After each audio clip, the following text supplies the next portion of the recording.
Assalamualaikum warahmatullahi wabarakatuh. Alhamdulillah, pada sore hari ini saya dapat ketemu sama Pak Camat Kecamatan Pemayung, Kabupaten Batanghari, Provinsi Jambi. Mohon maaf Bapak mengganggu waktu Bapak. Izinkan saya untuk mewawancarai Bapak mengenai kepemimpinan pengambilan keputusan yang Bapak ambil selaku pemimpin di Kecamatan Pemayung dalam memajukan Kecamatan Pemayung ini. Mohon maaf Pak, bolehkah saya mewawancarai Bapak? Terima kasih Pak. Baiklah Pak, pada saat ini saya akan bertanya kepada Bapak atas beberapa pertanyaan. Yang pertama Pak, bagaimana Bapak dapat mengidentifikasi kasus-kasus yang merupakan dilema etika atau bujukan moral? Silakan. Terima kasih. Jadi kasus-kasus dilema etika itu kita akan melihat dulu terkait dengan keadaannya. Contohkan misalnya ada salah seorang pegawai kantor camat, di saat yang bersamaan dia memang sangat diperlukan di kantor camat ini, dan di saat yang bersamaan juga dia harus ke rumah sakit karena orang tuanya sakit mendadak dan memang hanya dia yang bisa mengurusnya. Maka terkait dengan kasus seperti itu, saya selaku pimpinan barangkali akan mempersilahkan staf saya tersebut untuk lebih mengutamakan orang tuanya daripada urusan kantor. Sedangkan urusan kantor itu bisa nanti dilimpahkan ke staf yang lain, karena urusan orang tua menurut saya itu lebih penting ketimbang urusan kantor, walaupun dengan posisi yang sama-sama di pemerintah. Terkait dengan Bujukan moral itu, kalau saya selaku pimpinan tidak akan mentolerir terkait dengan hal-hal yang berkaitan dengan staf yang melakukan pelanggaran. Kita contohkan misalnya dia melakukan pelanggaran, tapi dia akan ganti dengan memohon kepada saya terkait dengan pelanggaran tersebut, mungkin sejumlah uang atau dengan apa. Kalau memang dia salah, itu dia tetap akan dijatuhi hukuman tanpa ada toleransi, dan kita hukuman juga akan kita lihat terkait dengan kesalahannya. Terima kasih Pak. Selanjutnya dalam masalah ini, hal-hal apa saja yang selama ini Bapak anggap efektif dalam pengambilan keputusan pada kasus-kasus tersebut? Yang saya Anggap efektif bahwa keputusan Bapak itu apakah sudah merasa puas atau sudah merasa pas gitu? Jadi hal yang kami anggap efektif dari keputusan itu, kita akan melihat kondisi dari kasus tersebut. Jika memang kasusnya berat, itu akan ada dilakukan komunikasi dengan beberapa staf terkait dengan pengambilan keputusan dan dilakukan komunikasi. Bukan hanya input dari saya selaku pimpinan. Terima kasih Pak atas jawabannya dari kepemimpinan yang Bapak pimpin selama ini di Kecamatan Pemayung.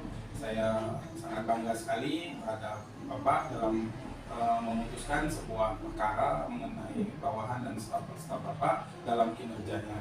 Sekali lagi saya ucapkan saya salut sebagai warga di Kecamatan Pemayung terhadap kepemimpinan Bapak selama ini. Sukses Pak, mudah-mudahan Allah memberikan kesehatan dan rezeki yang melimpah buat Bapak. Terima kasih. Wassalamualaikum warahmatullahi wabarakatuh.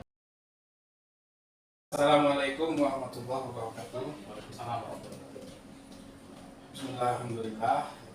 Yang saya hormati Bapak Kepala SMKPP Negeri Jambi. Mohon maaf Bapak, saya guru penggerak angkatan 6 tahun 2022-2023 ingin mewawancarai kepada Bapak sebagai Kepala SMKPP Negeri Jambi. Apakah Bapak bersedia untuk diwawancarai? Ya, bersedia Bapak. Alhamdulillah. Baik, ada beberapa pertanyaan yang saya ajukan kepada Bapak mengenai kepemimpinan di SMK PP Negeri Jambi ini, Pak. Baik, pertanyaan pertama, Pak. Selama Bapak memimpin di SMK PP ini, bagaimana Bapak dapat mengidentifikasi kasus-kasus yang merupakan dilema etika atau rujukan moral? Silakan. Oke, jadi cara-cara saya lakukan tuh adalah dengan ini Pak, berdiskusi utamanya dengan beberapa guru senior dan yang memiliki pengalaman dan juga sudah lama bertugas di sini, tanyakan sehingga kami dapat informasi awal gitu kan Pak. Setelah kami dapat informasi awal, baru kami lakukan semacam penglihatan secara langsung Pak. Jadi sebelumnya udah dikasih kisi-kisi Pak, biasanya seperti ini. Baru kita tengok Pak, ya, sesuai apa enggak antara kisi-kisi itu dengan kenyataan. Jadi kami melakukannya seperti itu Pak. Jadi penanganan secara step by step. Itu Pak. Selama ini bagaimana Bapak menjalankan pengambilan keputusan di sekolah yang Bapak pimpin ini, terutama untuk kasus-kasus di mana ada dua kepentingan yang sama-sama benar atau sama-sama mengandung nilai kebajikan? Baik, jadi yang kami lakukan Pak, karena kan semua tim atau teman-teman sini punya apa ya, punya vision masing-masing. Jadi kepentingan yang berbeda itu kita dudukkan Pak.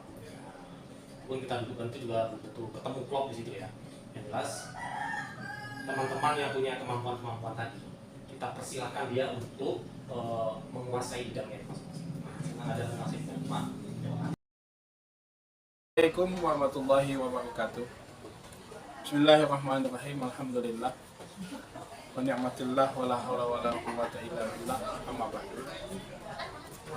Setelah saya mewawancarai beberapa kepala sekolah KPP, kepala sekolah SMA Negeri 8 Batanghari, dan Pak Camat Kecamatan Kemayung, maka dapat saya refleksikan bahwa yang pertama, apa yang disampaikan oleh para yang saya wawancarai mengandung beberapa unsur. Yang pertama, paradigma dalam etika. Ada yang beliau menyampaikan individu lawan masyarakat, kemudian kebenaran dengan kesetiaan, jangka pendek dan jangka panjang, termasuk di dalam apa yang beliau sampaikan. Dan juga dalam beliau mengambil keputusan, beliau menggunakan prinsip-prinsip berpikir berbasis hasil akhir. Setelah dianalisa one demi one, kata beliau, para pemimpin, para sekolah dan para camat, lalu diambil hasil akhirnya. Berpikir berbasis peraturan, dan juga memang beliau menyampaikan mesti sesuai dengan aturan segala yang diambil keputusan, tidak keputusan sebelah pihak, namun beliau menyampaikan dalam wawancara tersebut dimusyawarahkan. Kemudian berpikir berbasis peduli, karena kepala sekolah juga tadi mengatakan, saya wawancara tadi, ada yang harus kita ambil keputusan bahwa semacam adalah kepedulian kepada bawahan yang pada saat itu memang dia butuh, dan apalagi untuk keluarganya, maka tidak salahnya kita berpikir berbasis peduli.